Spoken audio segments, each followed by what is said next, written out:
আমার কষ্ট, মার তো কষ্ট হবে, আমি সে কষ্ট দরকার নেই। ও যা কর্ম করেছে তাতেই গেছে আমার শান্তি, তাতে ওর মৃত্যু হয়ে গেছে, ভালোই হয়েছে। আপনারা কি মৃতদেহ আনতে যাবেন? না, আমার কেউ যাওয়ার নেই, আমি যেতে পারবো না, মৃতদেহ আমি আনবো না, আমি তো বললাম। আর আমরা দেখতে চাই না, একদম দেখতে চাই না। প্রত্যেকটা বাঙালির ঘরে ঘরে ঠিক এরকম মায়েরই দরকার, যারা ছেলে জন্ম দিয়ে নিজেদেরকে বিশাল কিছু ভেবে ফেলে আর ছেলেদের সুন্দরভাবে মানুষ করতে পারে না।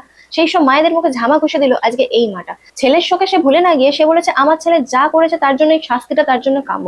প্রত্যেকটা মায়েদের এরকম কড়া হাতে যদি শাসন করে ছেলেদের না, তাহলে কোনো মেয়ে আজ পৃথিবীতে ধর্ষণ হবে না, এই ছোট দুধের শিশু হোক আর বয়স্ক মানুষ হোক। কারণ মেয়ে জন্মের পর মায়েরা ঠিক যেইভাবে মেয়েদেরকে শৃঙ্খলা শেখায়, ঠিক ছেলে জন্মের পর ছেলের মায়েরাও যদি ছেলেদেরকে ঠিকভাবে শৃঙ্খলাটা শেখায় না, তাহলে পৃথিবীতে ধর্ষণ ব্যাপারটা থাকবে না। ছেলের শোকে ভুলে না গিয়ে ছেলে যে অন্যায় করেছে তার জন্য যে শাস্তি পেয়েছে, এই মা সেই কথাই বুঝিয়ে দিল যে আমার ছেলে যা করেছে তার জন্য এটাই কাম্য।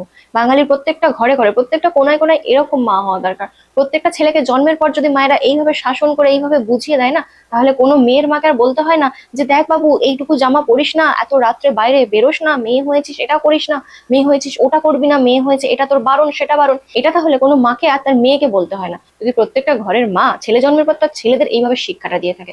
এই মাকে অসংখ্য ধন্যবাদ, কারণ ছেলের শোকে চোখের জল না ফেলে ছেলে যে দোষ করেছে তার জন্য উপযুক্ত শাস্তি দেখে তিনি খুশি হয়েছেন। তাই প্রত্যেকটা ঘরে ঘরে এইরকম ঠিক ছেলের মায়েদের দরকার, তাহলেই প্রত্যেকটা মেয়ের মা নিরাপদে ঘরে ঘুমোতে পারবে।